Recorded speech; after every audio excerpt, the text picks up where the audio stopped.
और वहीं प्रधानमंत्री नरेंद्र मोदी आज मन की बात करने जा रहे हैं, जहां ये मन की बात के 101 एपिसोड पूरे हो चुके हैं और 102वां एपिसोड आज होगा। देखिए 1 मिनट की रिपोर्ट। हर महीने के आखिरी रविवार को सुबह 11 बजे मन की बात का प्रसारण होता है। प्रधानमंत्री नरेंद्र मोदी अगले हफ्ते अमेरिका की यात्रा पर रहेंगे, इसलिए मन की बात का प्रसारण इस बार 1 हफ्ते पहले होगा। मन की बात कार्यक्रम की यह 102वीं कड़ी होगी। प्रधानमंत्री नरेंद्र मोदी के मन की बात कार्यक्रम के 102वें एपिसोड का प्रसारण रामपुर के लिए खास साबित होने वाला है। इस बार मन की बात कार्यक्रम में मुस्लिम महिलाएं भी स्क्रीन पर नजर आएंगी। इसके लिए रामपुर नगर विधानसभा का चयन किया गया है।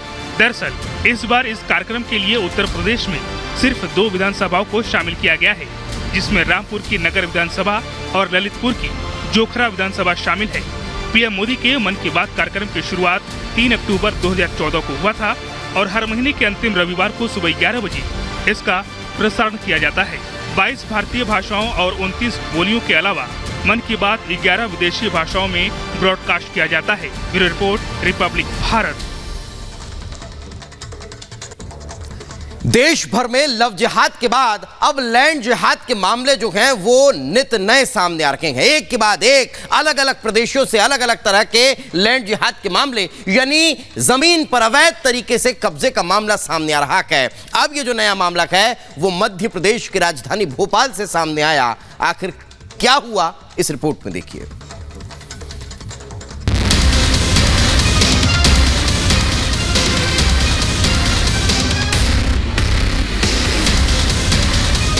अवैध मजार की कतार, बढ़ गई तकरार। कब्जे की लड़ाई लैंड जिहाद पर आई। झीलों के शांत शहर भोपाल में मजारों के मंजर ने सबको हैरान कर दिया। अब मामला सिर्फ मजारों का होता तो ठीक था, पर बताई गई ये लड़ाई अवैध कब्जे की थी।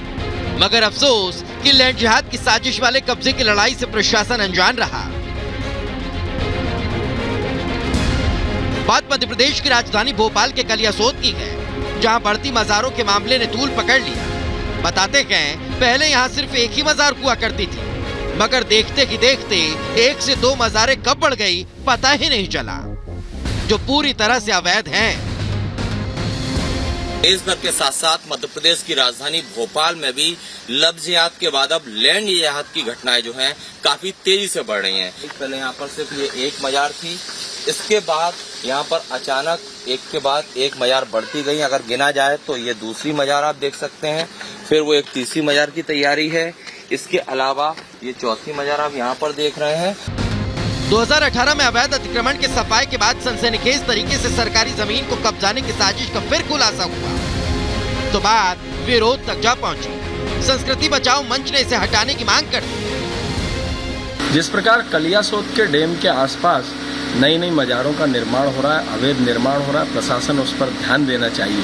संस्कृति बचाओ मंच ने पहले भी इस ओर ध्यान आकर्षित कराया था और हम लोगों ने स्वयं जाकर जो है वहाँ पर मजारों के निर्माणों को रुकवाया था। संस्कृति बचाओ मंच निवेदन करना चाहता है, साथ ही शासन से यह आग्रह करता है कि इस प्रकार के अवैध निर्माण जहाँ जहाँ भोपाल में नवीन निर्माण हो रहे हैं उन निर्माणों को तत्काल हटाया जाए। अब मामला लैंड जिहाद की आड़ में अवैध मजार की कतार का हो तो उस पर सियासी तकरार बढ़ना तय था। मामले ने तूल पकड़ा तो जांच कमेटी का गठन हो गया। देखिए, अभी जो निकल के आ रहा है, 1-2 लोगों के नाम पीछे आ रहे हैं कि किन्होंने बनवाया है। जब तक हम लोग उसकी तह तक नहीं जाते हैं कि कौन लोग हैं इसके पीछे और क्या उनका उद्देश्य हो सकता है, तब तक ये सब कहना मुश्किल है। मुझे लगता है 24 घंटे के अंदर स्थिति स्पष्ट हो जाएगी। लैंड जिहाद मामले पर राज्य सरकार के मंत्री विश्वास सारंग ने कहा कि अवैध निर्माण पर बुलडोजर की कार्रवाई को अंजाम देंगे, जिस पर पूर्व मंत्री पीसी शर्मा ने पलटवार कर दिया। देखिए, इस तरह की कोई भी प्रक्रिया को सहन नहीं किया जाएगा। तुरंत जांच के आदेश दिए, टीम भी वहां पर भेजी गई। ये अवैध मजार बिल्कुल नहीं चलेंगी, इन पर कार्रवाई भी होगी और केवल मजारों पर ही कार्रवाई नहीं, जो इस पर दोषी हैं उनके खिलाफ भी कार्रवाई होगी। इनके पास वो बचा नहीं है।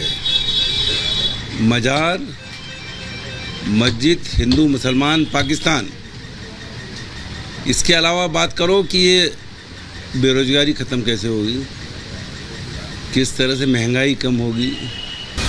अवैध मजार किसने बनाई, कब बनाई और सरकारी जमीन पर कब्जा करने की साजिश का खुलासा जांच रिपोर्ट से साफ हो जाएगा। लेकिन सवाल बरकरार कि सरकारी जमीन को हथियाने का हक आखिर किसने दिया। Bureau report, Republic Bharat.